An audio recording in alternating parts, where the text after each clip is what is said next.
நாட்டுப்புற பாடகியும் சூப்பர் சிங் புகழ் செந்தில் ராஜலட்சுமியும் ஒரு வீடியோ ஒன்று வெளியிட்டு இருந்தாங்க. அந்த வீடியோ பார்த்தப்ப நமக்கே பக்குன்னு ஆகிப்போச்சு. வீடியோவில் என்ன சொல்லியிருக்காங்கன்னா, சில பேர் நீங்கள் பார்த்துருப்பீங்க. நாங்கள் தாங்க செந்தில் கணேஷ் ராஜலட்சுமி நாங்கள் இன்னும் உயிரோடு இருக்கிறோம். இந்த குத்துக்கள் மாதிரி உட்காந்து பேசிக்கிட்டு இருக்கோம். நாங்கள் எங்கேயும் செத்து போகலை. நாங்கள் இன்னும் உங்ககிட்ட முன்னாடி தான் பேசிக்கிட்டு இருக்கோம். இது போலி வீடியோ கிடையாது. எங்களை பாருங்க. ஏன் இப்படிலாம் வதந்தியை பரப்புறீங்க? உங்களுக்கு என்ன ஆச்சு? நாங்க மேல வர்றது உங்களுக்கு பிடிக்கலையா? நாங்க என்ன பாவம் பண்ணோம்? இது மாதிரி தொடர்ச்சியா அவங்க பேசி அந்த உருக்கமான ஒரு வீடியோ வெளியிட்டிருக்காங்க. ரொம்ப அதை பார்க்கும்போதே மனசு கஷ்டமா இருந்தது. அதுக்கான காரணம் என்னன்னா, இந்த சில சில ஒரு கேடுகட்ட சேனல்கள்ல, யூடியூப் சேனல்கள்ல இந்த பிரபலமானவர்கள்லாம் திடீர்னு மறைஞ்சிட்டாங்கன்னு சொல்லி ஒரு தம்ப்லைனை கிரியேட் பண்ணி, அதுக்கு மிக பிரபலமானவர்கள்லாம் அஞ்சலி செலுத்த வரா மாதிரிலாம் போட்டு ஒரு வீடியோ போடுவாங்க. இது உங்களுக்கு மனசாட்சியே இல்லையா? இதனால உங்களுக்கு என்னங்க இப்படிதான் ஒரு வியூஸ், இப்படிதான் ஒரு ரெவென்யூ நீங்க பார்க்கணும்னு ஆசையா? யார் இதெல்லாம் பண்றது? ஏதாவது கடவுள் இருக்கிற இடத்தில் சாத்தான்கள் இருப்பானுங்களா அப்படின்பாங்க. ஆனால் மிகப்பெரிய சாத்தான்களா நீங்க இருக்கிறதுக்கான காரணம் என்ன? இது ரொம்ப கொடுமையான ஒரு விஷயம். நான் நிறைய இந்த திரைப்பிரபலத்துக்குரியெல்லாம் பத்தியெல்லாம் கூட வரும். அதெல்லாம் அவங்க எப்படி சகிச்சுக்கிறாங்க? எப்படி அவங்களுடைய மனநிலை எப்படி இருக்கும்? இதெல்லாம் யார் யார் பண்றீங்க நீங்க? இதனால உங்களுக்கு என்ன லாபம் இதுல? சரி, அப்படிதான் நீங்க என்ன சம்பாரிச்சு இதில் பண்ண போறீங்க? இதெல்லாம் ரொம்ப மோசமா தொடர்ச்சியா இருந்துகிட்டே இருக்கும். ஒரு கட்டத்தில் அது பார்க்குற அந்த பார்வையாளர்கள் தெரியும், இது ஒரு பொய்யான ஒரு வீடியோ, அது ஒரு பொய்யான செய்தின்னு. அதை மீறி ஆர்வமாக பார்க்க வரவங்களும் இருக்காங்க. இப்போ செந்தில் கணேஷ், செந்தில் கணேஷும் ராஜலட்சுமி சொல்ல வர்றது என்னன்னா, இப்படி தொடர்ச்சியா ஒரு 4-5 சேனல்ல எங்க படத்தை வச்சு கண்ணீர் அஞ்சற மாதிரி போட்டு பிரபலமானவர்கள்லாம் மலர் கொத்து, பூ மாலை இதெல்லாம் எடுத்துன்னு வரா மாதிரி வீடியோ போட்டு அடிச்சு விட்டாங்க. ஊர்ல இருக்கிறவங்க, கிராமத்துல இருக்கு. ஏன்னா அவங்க ஒரு ஒரு கிராம பகுதியிலிருந்து வந்தவங்க. ஒரு நாட்டுப்புற கலையை அங்கிருந்து பாடி அங்கிருந்து வந்தவங்க. ராஜலட்சுமியுடைய சொந்த ஊர் திண்டுக்கல் பக்கத்துல, செந்திலுடைய சொந்த ஊர் புதுக்கோட்டை பக்கத்துல. அப்படி இருந்து ஒரு கீழ்நிலையிலிருந்து கொஞ்சம் கொஞ்சமா மேல ஒரு நிலைக்கு வந்திருக்கிற இவங்களை இப்படி அடிக்கிறது எந்த விதத்துலயா நியாயம்? யாரையுமே அடிக்கக்கூடாது. அவங்களுக்கு எவ்வளவு பெரிய மன கஷ்டம் இருக்கும். நான் பேசினேன், செந்தில் கிட்ட ஃபோன் பண்ணி கேட்டேன். அவர்கிட்ட பேசினப்போ, சார் ஊர்ல இருந்துலாம் ஃபோன் பண்ண ஆரம்பிச்சிட்டாங்க. கிராமத்துல இருக்கிறவங்களுக்கு தெரியாது இல்லைங்களா? ஃபோன் பண்ண ஆரம்பிச்சிட்டாங்க. இன்னும் இப்படிலாம் வந்திருக்குது செய்தி. நீங்க என்ன இதுவா இருக்கீங்களா? உடம்பு முடியாம இருக்கிறீங்களா? சீரியஸா இருக்கிறீங்களா? அதை நம்புறாங்க அவங்க. அப்படி போட்டவங்களை சும்மா விடாதீங்க. அப்புறம் ரொம்ப என்ன சொல்றது, ஊர்ல ஒண்ணு கூடிலாம் பேசியிருக்காங்க. ஒண்ணு கூடினா என்ன ஆச்சோ ஏதோ தெரியல அப்படின்னு. இது எவ்வளவு பெரிய ஒரு கேவலமான ஒரு விஷயம். அதற்கு அவங்க நினைச்சிருந்தா அவங்க சட்டப்பூர்வமாக கூட ஒரு ஆக்ஷன் எடுத்திருக்கலாம். ஆனா என்னன்றாங்க, உருக்கமான ஒரு வீடியோ ஒன்று போட்டிருக்காங்க. ஏம்பா, நாங்க ரொம்ப லோல இருந்து வந்தவங்க, ஒரு கிராம பகுதியில இருந்து வந்தவங்க, இப்பதான் மேல வந்திருக்கிறோம். மேல எங்களுடைய வளர்ச்சி உங்களால பொறுத்துக்க முடியலையா? நாங்க வளரக்கூடாதா? நாங்க கிராமத்திலேயே தான் நட்டுக்குன்னு களை பறிச்சுக்கின்னு அங்கேயே ஏர் ஓட்டின்னு அப்படிதான் வாழ்க்கையை வாழ்ந்துட்டு இருக்கணுமா? அந்த கிராமத்திலேயே தான் நாங்க பாடிக்கின்னு இருக்கணுமா? அதை மீறி நாங்கள் ஒரு சூப்பர் சிங்கர் மாதிரி, அதை மீறி ஒரு வெளிநாட்டுக்கு, அதை மீறி ஒரு சினிமாவுக்கு இதெல்லாம் நாங்கள் பாடக்கூடாதா? நாங்கள் கார் வாங்கக்கூடாதா? நாங்கள் நல்ல நிலைக்கு வரக்கூடாதா? நான் ஜீன்ஸ் போடக்கூடாதா? எப்படின்னு கேட்டிருக்காங்க. இது மிக மிக நியாயமான ஒரு கேள்வி. எந்த அளவுக்கு உங்களுக்கு ஒரு குமுறல் இருக்கு பாருங்க. இதை போட்டவனுடைய மனநிலை என்னன்னா, இது எப்படி கடந்ததுங்க பாரு. கமெண்ட்ஸ்லயே அப்படி ஒன்றும் இல்லைங்க. இவங்க 2 பேரும் சில தினங்களுக்கு முன்னாடி இந்த பப்புவா நியூ கினி அப்படின்ற ஒரு தீவு ஒன்று இருக்குது, ஆஸ்திரேலியாவுக்கு மேலே. ரொம்ப முக்கியமான தீவு. அங்கு நமது மூதாதையர்கள், அதாவது தமிழக மூதாதையர்கள் அங்க நிறைய பேர் இருக்காங்க. ஏங்க, அந்த பப்புவா நியூ கினியோடைய பிஎம்ஏ பிரதமரே யாருன்னா ஒரு தமிழருங்க. இவங்க என்ன பண்றாங்க, செந்தில் கணேஷும் ராஜலட்சுமியும் நம்ம சென்னை ஏர்போர்ட்ல இருந்து கிளம்பி அந்த பப்புவா நியூ கினிக்கு போறதுக்கு ஒரு வீடியோ போட்டுக்கிட்டு இருக்காங்க. நாங்க வந்துட்டோங்க, நாங்க எதிர்பார்க்கல, இப்படியாப்பட்ட ஒரு நாடு. சில நாட்டுக்கெல்லாம் நாங்க போயிருக்கோம். இந்த நாட்டை பத்தி, நாடு கூட கிடையாது, ஒரு தீவு அது. இதை பத்திலாம் நிறைய கேள்விப்பட்டிருக்கோம். நாங்க ரொம்ப ஆர்வமா இருக்கிறோம் அப்படின்னு ஒவ்வொரு வீடியோவா போறாங்க. அவங்க கூட அந்த கலைக்குழுவையும் கூட்டின்னு போறாங்க. கூட்டும் போறப்போ கீழே பார்த்தீங்கன்னா, இதுங்களுக்கு வாழ பாரடி, இதுங்க எப்படி கடந்தது, என்னன்னோ சொல்ல முடியாத வார்த்தைகள்ல கமெண்ட்ஸ் போட்டுட்டு இருக்காங்க. நான் பெரும்பாலும் அந்த கமெண்ட்ஸ் படிக்கிறது இல்லை. அது என்னன்னா, குறிப்பிட்ட ஒரு மனநோயாளிகளுக்கான ஒரு வேலை. ஒருத்தர் ஒரு கயிறை பிடிச்சி அப்படி ஏறி மேல வரான்னா, அவனை அந்த கயிறை பிடிச்சி இழுக்க அவனால முடியாது இல்ல. அதுக்கான அந்த உணர்வு தான் அந்த கமெண்ட்ஸ். அந்த கமெண்ட்ஸ் போடுறதே அதுதான். அவங்க அதை பத்தி இக்னோர் பண்ணிட்டு அவங்க பாட்டு போறாங்க. அங்க போனவொடனே அந்த நாட்டு பிரதம மந்திரி வரவேற்கிறாரு. அங்க வந்து ஒரு கலை நிகழ்ச்சி இது பண்றாங்க, அங்க பாடுறாங்க, அவங்க மகிழ்ச்சி வெளிப்படுத்துறாங்க. எங்கேயோ ஒரு கிராமத்துல பிறந்தவங்க 2 பேரும் வந்து இன்னைக்கு வந்து அந்த பப்புவா நியூ கினியான்ற ஒரு நாட்டுக்கு காசு வச்சுருந்தா கூட போக முடியாதுங்க. அதுக்குன்னு ஒரு பிளான் பண்ணல, போக முடியாது. அவ்வளவு ஒரு அற்புதமான தீவு அது வந்து. போயிட்டு வந்தவங்க சொல்லியிருக்காங்க வந்து. இதுல எங்கெங்க உங்களுக்கு வலிக்குது அப்படின்னு. இதுல பாத்தீங்கன்னா மிக கேவலமான விமர்சனங்கள். நான் வந்து ஒரு தடவை ராஜலட்சுமி அவங்களை இன்டர்வியூ பண்ணப்போ சொன்னாங்க வந்து, சார் நான் வந்து எங்க அப்பாவுக்கு வந்து ஒரு செல்ல பொண்ணு. எனக்கு பாடுற திறமை இருக்கிறத கண்டுபிடிச்சிட்டாங்க. நல்லா பாடுவேன். நாட்டுப்புற பாட்டு பாடுவேன்.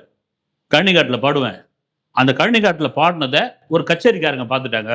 உள்ளூர்ல வச்சிருப்பாங்க இல்லைங்களா? அங்கங்க ஊர்ல கிராமங்கள்ல போய் கச்சேரி பண்ணுவாங்கல்ல. அவங்க வந்து எங்க அப்பா கிட்ட வந்து, "உங்க பொண்ணு வந்து எங்க குழுவுல பாடட்டுங்க." அப்படின்னும்போது அவரு ஒரு மாரி தயங்குனாரு.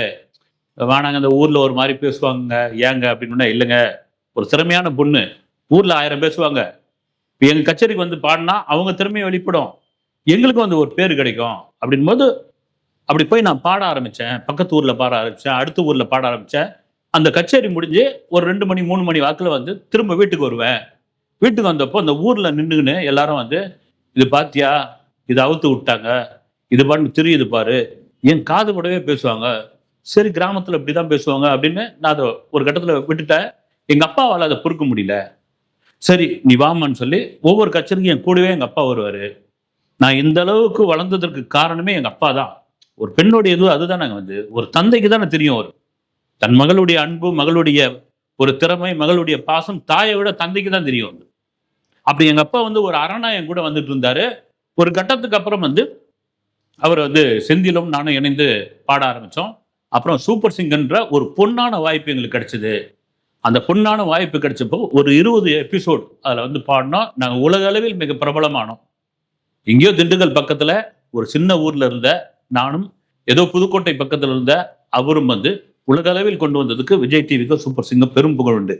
ஆனால் அதிலேயே பார்த்தீங்கன்னா, வன்மமா வந்து கமெண்ட்ஸ் போடுவாங்க. ஒவ்வொரு நாளும் அத படிச்சுட்டு நாங்க அழுத காலம்லாம் உண்டு.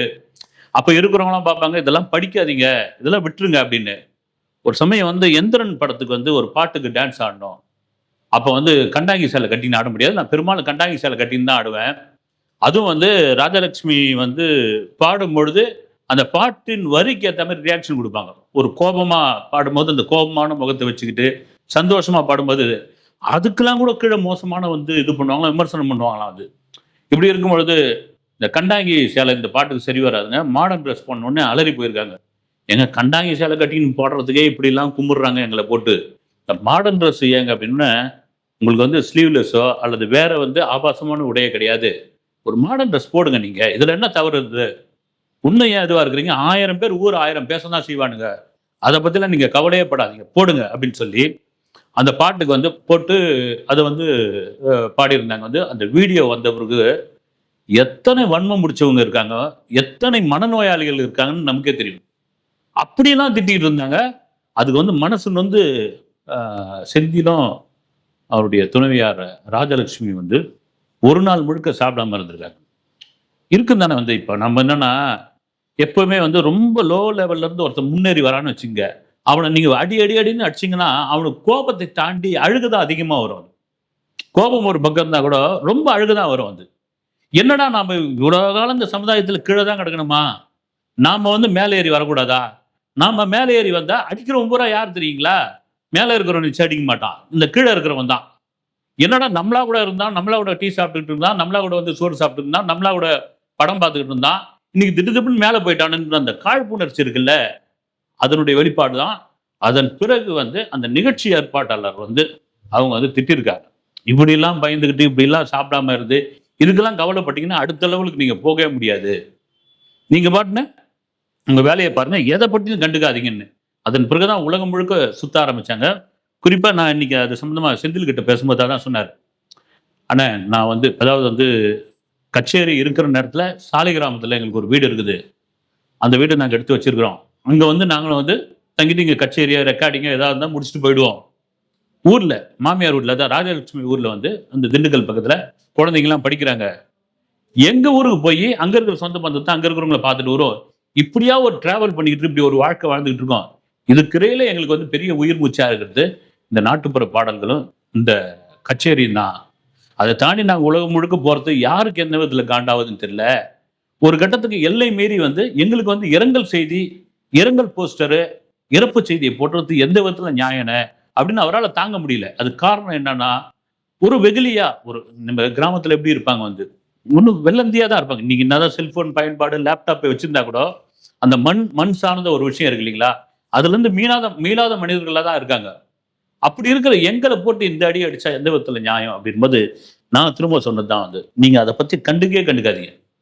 நீங்க கண்டுக்காதீங்க. ஏன்னா பல பேர் வந்து பல கலைஞர்கள் பல ஊருக்கு நான் யூரோப் போனேன், நான் அமெரிக்கா போனேன், நான் வந்து சைனா போனேன், நான் வந்து சவுத் கொரியா போனேன்னுவாங்க.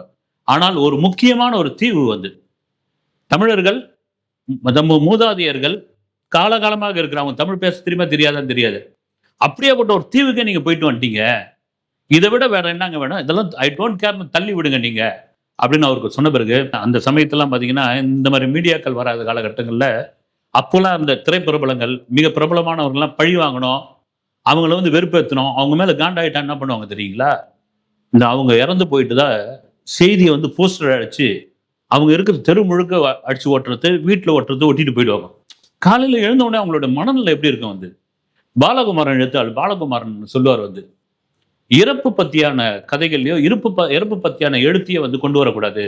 மனிதன் அதுலதான் ரொம்ப பலவீனமான மனிதன் வந்து பயந்தவன் வந்து நீங்க 100 வருஷம் நல்லா இருக்கணும், உனக்கு ஒண்ணும் இல்லப்பா, நீ அருமையா இருப்ப, இப்படி வாழ்த்துனா அவன் தெம்பாயிடுவான்.